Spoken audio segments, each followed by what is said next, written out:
நமக்காக பரிந்து பேசுகிற இயேசுவின் இனிதான நாமத்தினால் உங்களை வாழ்த்துகிறேன். இதெல்லாம் நம்முடைய ஆவிக்குரிய சிந்தனைக்காக ரோமருக்கு எழுதின நிருபம் 8ஆம் அதிகாரம் 34ஆம் வசனத்தை நான் வாசிக்கிறேன்.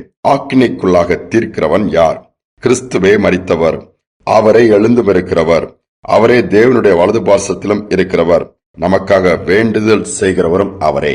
இயேசு மரித்தார், நமக்காக உயிரோடு மீண்டுமாய் எழுந்தார், பரத்திற்கு ஏறி சென்றார். அப்போஸ்தலர் 1ஆம் அதிகாரத்தில் பார்க்கும்பொழுது அவர் அப்படியே எடுத்துக் கொள்ளப்பட்டார் வேதம் சொல்கிறது. இன்னைக்கு ஆவியான தேவனாய் எங்கும் இருக்கிறார். அதோடு மட்டுமல்ல, பிதாவின் வலது பார்சத்திலே இருந்து நமக்காய் வேண்டுதல் செய்கிறாராம். 1 யோவான் 2ஆம் அதிகாரம் 1ஆம் வசனத்திலே, ஒருவன் பாவம் செய்வானானால் நீதிபரராயிருக்கிற நம்முடைய ஆண்டவராக இயேசு வந்து அவனுக்காய் பரிந்து பேசுகிறவராயிருக்கிறாராம். பரிந்து பேசுறதுன்னா என்ன? இன்னொரு வாய்ப்பு கொடுங்க, இனி ஒழுங்காயிருவா, வழியை கொஞ்சம் ஏற்படுத்தி கொடுங்க, அல்லது இந்த ஒரு முறை மன்னித்திருங்க, அப்படி பல காரியங்கள் அதுல நம்ம அடங்கும். நீ பரிந்து பேசுகிற கூட்டம் குறைந்து விட்டதே. நீ பார்க்கும்பொழுது இயேசு நமக்காக பரிந்து பேசுகிறாராம். பிதாவாகிய தேவன் பாவத்தை பாராத சுத்த கண்ணர். அவர் நாம் பாவம் செய்யும் பொழுது அதற்கான தண்டனை உண்டு. அந்த தண்டனை வரும் பொழுது குமாரனாகிய இயேசு பரிந்து பேசும்போது அந்த தண்டனையிலிருந்து தப்பிவித்து விடுகிறோம். ஆனால் இது தொடர்ந்து அப்படியே நாம் இது பண்ண முடியாது. ஏனென்றால் இன்று பரிந்து பேசுகிற ஆண்டவர் அடுத்து மணவாளனாய் கூட மணவாட்டியை சந்திக்க வரப்போகிறார். அதற்கு பின்பு பரிந்து பேசுவாரா என்கிற வாய்ப்பு குறைவுதான். ஏனென்றால் கிருபையின் காலம் எப்பொழுதுமே இருக்க போவதில்லை. ஒரு நாள் அதற்கு முடிவு உண்டு. வேதம் சொல்கிறது எல்லாவற்றிற்கும் ஒரு காலம் உண்டாம். அதனால நாம் காலங்களை சரியாக பிரயோஜனப்படுத்திக் கொள்ள வேண்டும். இல்லாத பட்சத்திலே பின்பு ஒரு நாள் நாம் கவலைப்பட வேண்டியது இருக்கும். ஒரு சம்பவத்தை சொல்லும்போது நீங்கள் நன்றாக புரிந்து கொள்ள முடியும். ஒரு அருமையான கணவன் மனைவி, ஒரு குழந்தை. அந்த குழந்தை பிறந்து சிறுவயதிலிருந்தே செல்லம் கொடுத்து அழகாக வளர்க்கிறார்கள். திடீரென்று சொல்லி அந்த கணவன் ஒரு விபத்தினை சந்தித்து அவருடைய வாழ்க்கையை ஓட்ட முடிகிறது. இந்த தாய் கஷ்டப்பட்டு தன்னுடைய பிள்ளையை ஒரு மேன்மையான நிலைமைக்கு கொண்டு வர வேண்டும் என்று வளர்க்கிறார்கள். படிக்கிறான், பள்ளி படிப்பை முடித்து கல்லூரிக்கு போகிறான். இவனுடைய கால்கள் தன் இஷ்டப்படி நடக்க ஆரம்பிக்கிறது. தவறான சிநேகத்துக்குள்ளே போகிறான், தவறான நண்பர்களை தெரிந்து கொள்கிறான். இதனால் என்ன நடக்கிறது என்று சொன்னால், ஆங்காங்க அவன் பிரச்சனை இவன் மூலமா வருகிறது. கல்லூரியிலிருந்து அடிக்கடி இவனுக்கு மேலே கம்ப்ளைண்ட் வந்துட்டு இருந்தா தாய் போய் அந்த முதல்வரிடம் போய், ஐயா அந்த ஒரு முறை என் பையனுக்காச்சு நான் வந்திருக்கிறேன், மன்னிச்சிருங்க, நீ ஒழுங்கா இருப்பான்னு சொல்லிட்டு இதே மாதிரி பல முறை போகும்போது கூட அந்த பிரின்சிபாலை கேட்டார், என்னம்மா அவன் பையனுக்காச்சு இவ்வளவு தூரம் வந்து அழுதுட்டு நிக்கிறான்னு சொல்லி.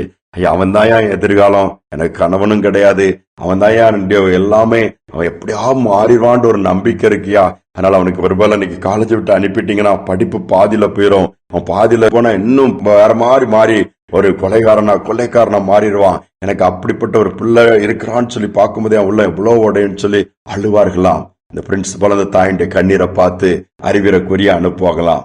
நடந்தது என்ன? சில நாட்கள் திடீரென்று சொல்லி எதிர்பாராத விதத்துல அந்த தாயும் மரித்து போய்விட்டார்கள். கொஞ்ச நாள் அமைதியா இருந்தான். அந்த துக்கத்துல அனாதையாகி விட்டான். என்ன செய்வதுன்னு தெரியவில்லை.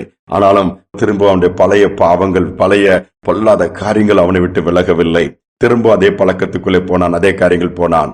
அவன் குற்றவாளியாய் நிறுத்தப்படும் பொழுது அவனுக்கு பரிந்து பேச யாருமே இல்லை. அவன் அந்த கல்லூரியிலிருந்து அனுப்பப்பட்டு விட்டான். பாருங்கள், பரிந்து பேசுகிற தாய் இல்லை. நம்முடைய வாழ்க்கை பரிதாபமாய் போய்விட்டது. நமக்காக பரிந்து பேசுகிற இயேசு இருக்கிறார். ஒருவேளை எனக்கு யாரும் இல்லைன்னு நீங்க சொல்றீங்களா? அவங்களுக்கெல்லாம் ரெக்கமெண்டேஷனுக்கு ஆள் இருக்குது, ஆலோசனை கொடுக்க ஆள் இருக்குது, துணை நிற்க ஆள் இருக்குது, உதவி செய்யற எல்லாரும் இருக்கிறாங்க. நான் தனியா இருக்கிறேன், என் வாழ்க்கை தான் அப்படி இருக்குது. எனக்காச்சும் ஒரு கூட நிக்கிறதுக்கு, துணைக்கு நிக்கிறதுக்கு, ஒரு வார்த்தை சொல்றதுக்கு கூட ஆள் இல்லையா? இயேசு இருக்கிறார், பரிந்து பேசிக் கொண்டிருக்கிறார். பாருங்கள், ஒரு மனிதனுடைய பரிந்து பேசுதலுக்கே அவ்வளவு வேல்யூ, மதிப்பு இருக்குமானால் என் நேசருடைய பரிந்து பேசுதல், நம்முடைய இயேசுடைய பரிந்து பேசுதலுக்கு எவ்வளவு வல்லமை இருக்கும். நமக்காக பரிந்து பேசுகிறார், வேண்டுதல் செய்கிறார். அதை நாம் சரியாக பயன்படுத்திக் கொள்வோம். நமக்காக தான் அவர் பரிந்து பேசுகிறான்னு சொல்லி ஏனோ தான் என்று வாழ்ந்து விட முடியாது.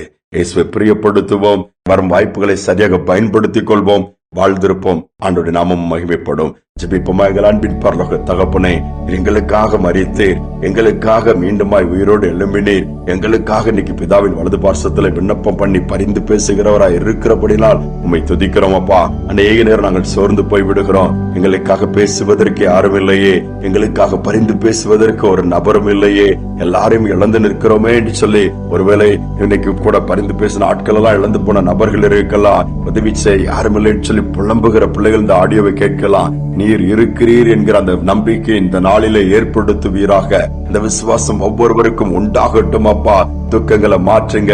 யார் இருக்காங்களோ இயேசு எனக்கு இருக்கிறார் என்கிற ஒரு நம்பிக்கை உண்டாகி தொடர்ந்து முன்னேறி செல்ல கிருபை பாராட்டுங்க. பெரிய காரியங்கள் செய்வதற்காய் ஸ்தோத்திரம். தடுமாறுகிற பிள்ளைகளை நீங்க தடுத்து நிறுத்தி மொழியில திருப்புங்கப்பா. இரக்கம் பாராட்டுங்க. கிருபை பெருகட்டும். துதி கனமையும் ஏற்றுக்கொள்ளும். இயேசுவின் நாமத்தில் வேண்டிக் கொள்கிற நல்ல பிதாவே, ஆமேன் ஆமேன். நமக்காக பரிந்து பேசுகிற இயேசு இருக்கிறார். நம்முடைய விண்ணப்பத்துக்கெல்லாம் பதில் கொடுப்பார். சூழ்நிலைகளை மாற்றுவார். சிந்தனையோடு இந்த நாளை தொடருவோம். மீண்டுமாய் நாளை தினம் சந்திப்போம்.